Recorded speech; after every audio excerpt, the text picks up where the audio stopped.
Hello guys, welcome sa ating bagong video. Ikaw ba ay nag-iisip na bumili ng sasakyan? Well, alam nyo ba guys, na isa talaga sa mga dilema o hard choice kapag ka tayo ay bumibili ng sasakyan, kung bibili ba tayo ng brand new or bibili ba tayo ng used. Well, tanda natin guys, hindi palaging black and white yan, na laging panalo yung brand new. Merong mga advantages at disadvantages, brand new man or used. Kaya yun yung pag-uusapan natin sa video natin ngayon guys. Tutulungan tayo ng video na to decide whether to go for a brand new car or used car. So ready na ba kayo? Pag-usapan natin yan. Tara, let's roll!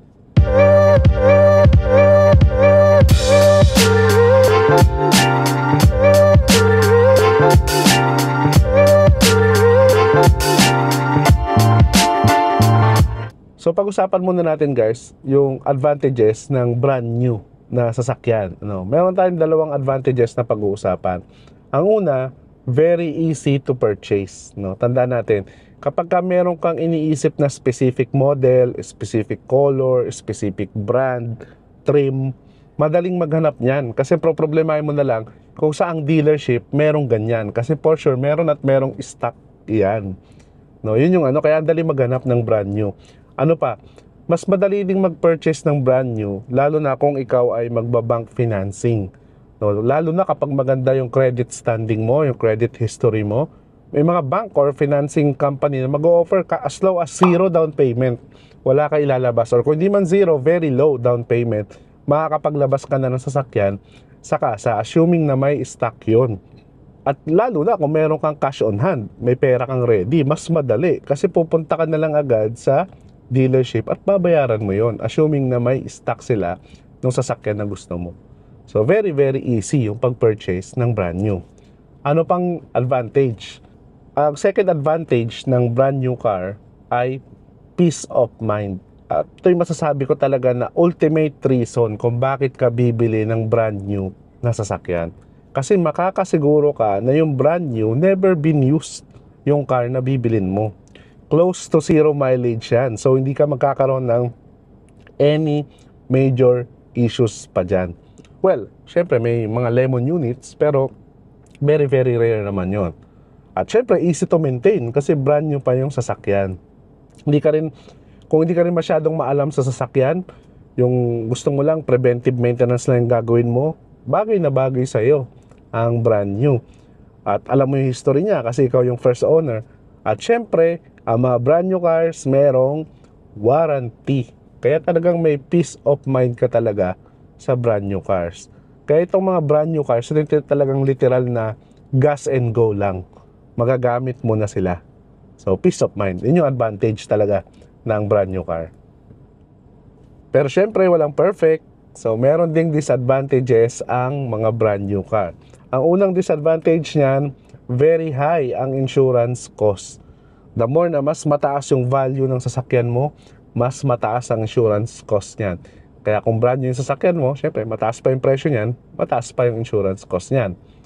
Pangalawang disadvantage ng brand new car is yung depreciation value niya. Mas mabilis mag-depreciate ang brand new car kaysa sa used. Approximately guys, paglabas mo pa lang ng kasa, bawas na agad yung value niya ng around 10 to 20% agad yun. Tapos after 3 years ng ownership, it can go down up to 50% sa depreciation level. Kaya isipin nyo yun guys, talagang ang bilis talaga. Well, sasakyan naman kasi generally is liability. Kasi talaga hindi tumataas yung value, bumababa talaga. Pero yun nga, sa sasakyan na brand new, mas mabilis yung pagbaba. Isa pang disadvantage ng brand new car guys ay limited yung customization freedom mo. Kung mahilig ka mag-upgrade, mahilig ka mag-customize, very limited lang yung magagawa mo sa brand new car kasi under warranty pa siya. So, kung hindi ka mahilig, hindi ka pwedeng mag-customize ng engine mo, electricals, o kaya others kasi pwedeng ma-void yung warranty mo. At alam ng mga dealership yan, on ice sila dyan. Kaya, pag kami nagkamali ka dyan na i-upgrade mo, void na ang warranty mo. Pero kung di ka naman mahilig mag-upgrade or mag-customize, no need to worry about it.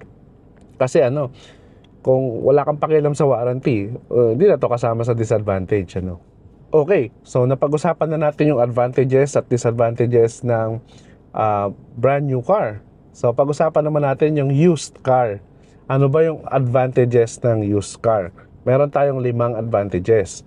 Ang una, value for money. Kung magaling kang magtingin-tingin or maghanap, talaga makakakita ka talaga ng very good deal sa mga used cars. Like mababa yung mileage, no major issues, price is almost half ng brand new.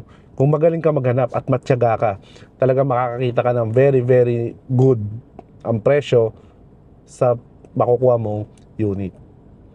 Number 2, na advantage ng used vehicle ay lower insurance rate. Siyempre, mababa na yung value ng car mo kasi used na siya, so mas mababa na rin yung insurance cost mo.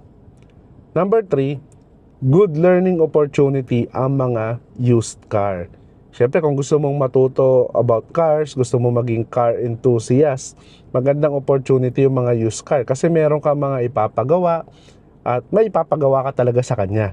So, expected mo na yon. So, the older the car you get, the more yung ipapagawa mo. So, kung enthusiast ka at gusto mong matuto, marami kang learning opportunity. Every pagawa is a learning opportunity for your car.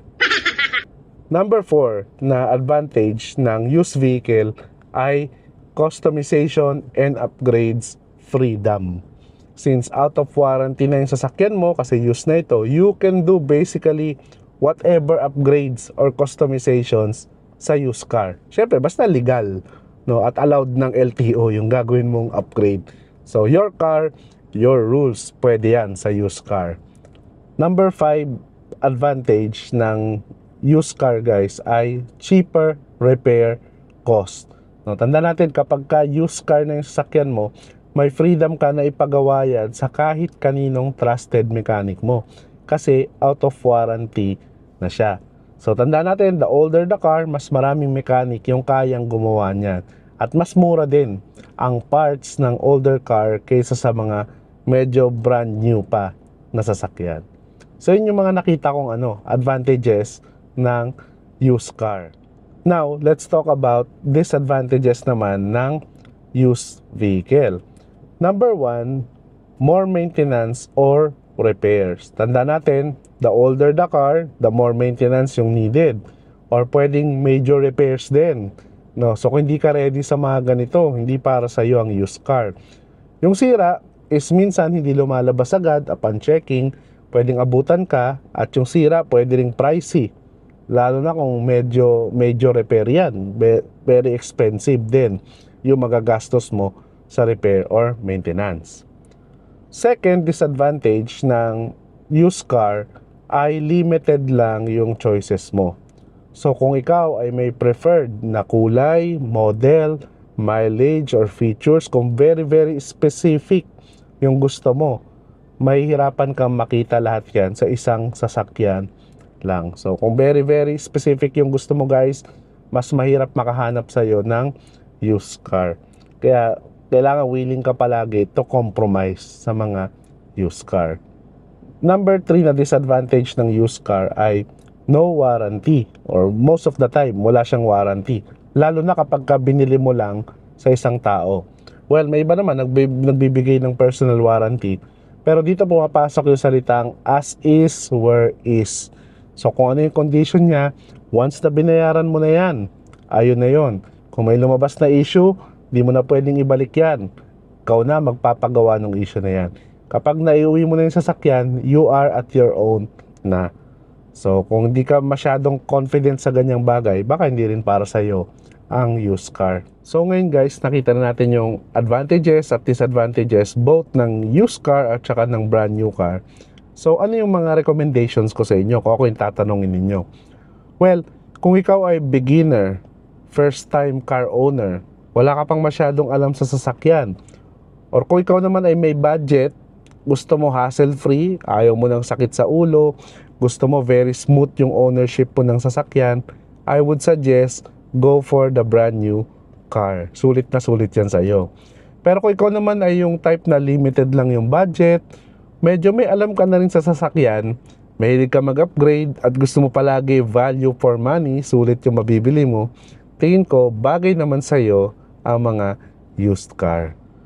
So yun guys, napag-usapan na natin yung mga advantages at disadvantages ng brand new at saka ng used car.